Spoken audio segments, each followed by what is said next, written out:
Welcome to the Slop Farm. Enjoy the video. You start by making sure you have an administrator account and closing any NVIDIA programs. This prevents files from locking. Once done, open Windows Settings and go to Apps. This is where the uninstall begins. Make sure to stop overlays and background services from the system tray and task manager. They can block removal.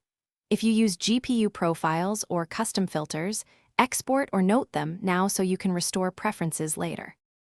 You'll find multiple NVIDIA entries here. Click each one to uninstall in a logical order. First, remove GeForce Experience, then NVIDIA Control Panel and other related utilities, and finally the NVIDIA Graphics driver. If an uninstall fails, choose Advanced Options and try Repair then Uninstall. Repairing can fix corrupted uninstallers. Make sure to reboot when prompted between major removals to clear drivers and services, and check Task Manager after restart to confirm no NVIDIA processes remain running. Now remove leftover drivers and files to complete the uninstall.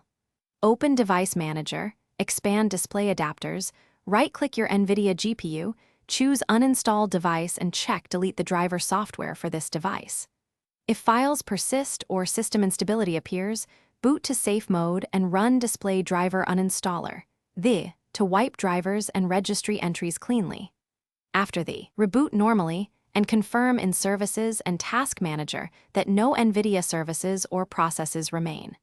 If they do, Thanks for watching. Consider subscribing if we helped you today.